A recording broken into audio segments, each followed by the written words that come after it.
Hello and welcome back to another video here on the channel. In today's video we are taking a look at another top 5 execute commands which are great fun to play around with in creative mode and some in survival mode. Let's jump straight into things. Now for all of the execute commands in today's video we are going to need to be using command blocks and the command line. To access that we can type / and we're going to give ourselves then our player name and then a command block just like that. If you are unable to do this, this means you are not opt on your server or your world. If you are on a world, you can go to settings, open to LAN, you can go choose your game mode and click cheat onwards just like that, and you'll see you'll be put into game mode and then you'll be able to run that command just like that. If you're on a server you will need to be opt to run these commands, so contact your server administrator. For the first command in today's video, we are going to change the particles which are emitted when we walk around. As you'll see, we've got some particles given off when we walk around, but let's say we want to change those to something cooler and even more impressive. So let's place down our command block just like this. We're going to set this one to repeat and always active. Then in the command line, we're going to type execute at a run particle Minecraft, and then we can choose whatever particle we like. I'm going to choose, let's say heart, let's be nice, and then we're going to go tilde, and then we're going to go 0, 0, 0, and then we're going to go 1, and then we're going to go 0, just like that. And there we go. That is all we need to do, and you'll see that we've already got some particles being emitted, but if we walk around, we have a particle trail following us around, which I think is pretty cool, and we can change this to whatever particle we like. So let's jump around into here, and let's say we want to choose a different particle effect. I've changed this one here to smoke, but as always you can change this and customize this as much as you like. It does look a bit odd as they are going into floor, but now let's move on to the next one. For our second command, we are going to make a noise whenever we jump into the air. So we're going to do this by detecting if there is a block of air underneath the player. So if there's a block of air, it is going to play a noise. Let's give this a go. So we're going to place down our command block. We're going to change this to repeat and then always active. And in the console command line, we are going to run the command execute at, and then your player name, so mine is Rover, I'm going to put that in, and then we're going to put if block tilde, and then we're going to put -1 to detect the block underneath the player, then we're going to put another tilde, and then we're going to put in air, so if it is air, then we are going to run the playsound command, just like that, and this is going to be Minecraft :entity dot arrow .hit _ player, and this is the sound it will play if you hit an arrow on a player when playing combat or something like that. It's a nice little ding sound, and then after this we're going to follow it by player and then your player name just like that. After that we can click done, and as you will see when we jump up it plays some ding noises, so we can run around, we can get dings, all of that kind of thing, and this could even be combined with the particle command we showed previously. And as always, this could be changed up. We can change this bit just here to change the noise it will emit. For our third command, we are going to make a warning appear on the screen every time we enter fire or enter lava. Well, it's just going to say something like lava alert or warning it's getting hot. We can have something really silly and play around with this. So to do this, we are going to firstly need to run a command. Now this command is going to be title at a, and then we're going to follow this by times, and then we're going to put 0, 1, 1, just like that, and then we can run that command, and that has just set up the display for the player. Now what we're going to do is we're going to place down our command block, we're going to change this to repeat, and then always active. And then in the command line, we are going to put execute at a if block, and then we're going to use the tildes, so we're going to do tilde, followed by lava, or we could change this to fire, then we can run title at a, followed by title, and then we are going to use our curly brackets just like this, and inside our curly brackets we're going to put 2 speech marks. Inside the speech marks we're going to put text, colon, put more speech marks up, and then we can put something like, say, like lava alert, like that. We'll put that in there, and then we could also add a little bit of colour to this, so we can put comma, then we can add our speech marks, we'll write colour in, spelled American way, then followed by more speech marks, and we can put something like red in just like that. Then as that is all set up, we click like that, and let's say we go and take a dip in lava.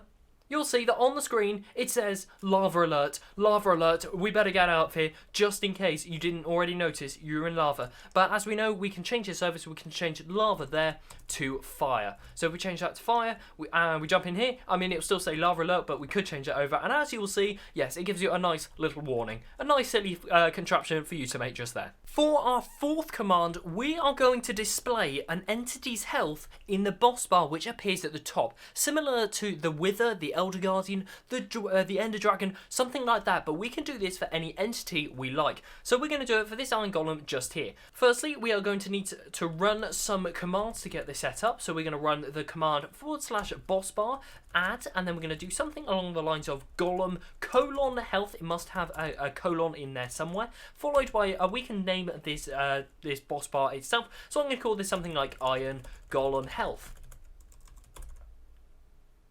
And then once we've got that all typed out as we wish, we press enter, followed by we're going to run another bossbar command, and this bossbar command is going to be /bossbar set, and then you'll see your bossbar has now appeared, and then we're going to set this to players and then @A.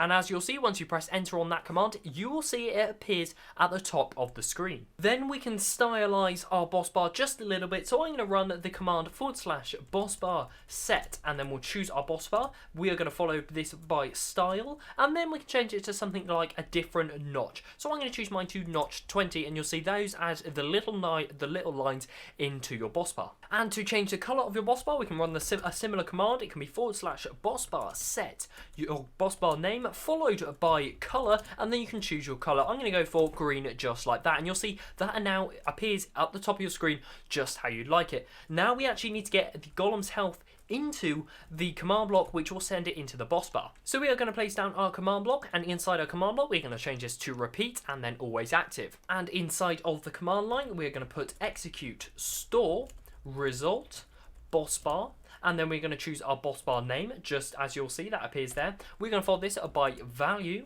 run, data, get, entity. Now we're just going to pause there, we're going to click done. We're going to head over to this golem just over here, and we're just going to point our cursor at him. And we're going to type the command data, get entity, and you will see there's a long string of digits, letters and numbers which appear just here. So we are going to copy that long string just like that. So I'm pressing Control C to copy that one there. I've copied that, and now if we head to our command block after the entity bit there, we can then place in the UUID of the entity. That is what that long string of numbers and letters is just there, followed by health with a capital H. And once we click done, just like that, you will see your boss bar completely fills the whole way up. Let's say we go and get ourselves a sword, just like this. You'll see if we start hitting this guy, you will see its health decrease. So this has a health of 100, so it actually links up quite nicely. We'll see when it reaches past the 50%, it'll crack once more. This is a really nice way of showing this. So if you punch this golem, you will see he cracks it once again. If this is just a nice way of presenting health, this can be applied to players and any entity of your liking. And it wouldn't be a fun execute command video with having a really silly execute command at the end. So we're going to grab ourselves a creeper head, and we're going to convert the player into a creeper. So we're just going to pop that at the end of our inventory just there. Now we're going to place down this command block. We are then going to change this to repeat and then always active. This is going to be execute as @A if entity @S. Then we're going to use square brackets, we'll place those in straight away, followed by NBT, just like that, and then inside this NBT we're going to put curly brackets, like that, and we're going to type inventory.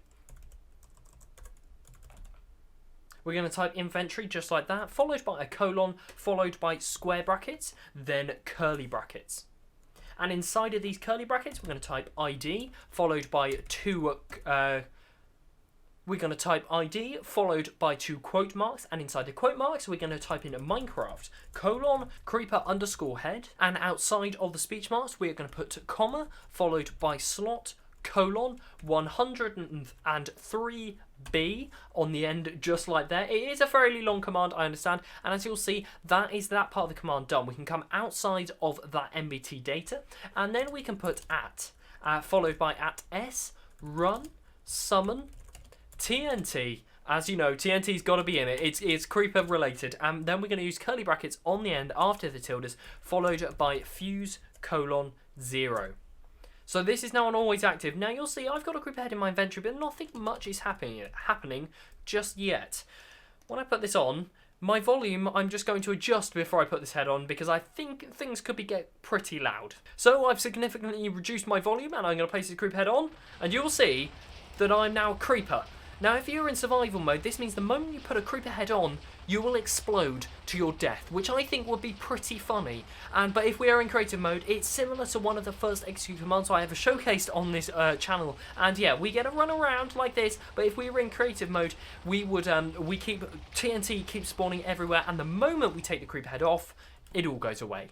Nice and beautiful, and we can make a massive mess really, really quickly. That has been my top 5 execute commands for today's video. If you have enjoyed and you would like to see more of these top 5 execute commands, let me know down in the comment sections. Have you got any suggestions or ideas of things you'd like to see from these execute command videos? I'd love to hear them, as I'm planning on doing some more very, very soon. But unfortunately, that is all I've got time for in today's video. If you have enjoyed, make sure to leave a like, as it really does help out the channel a lot, and I will see you in the next one. Goodbye.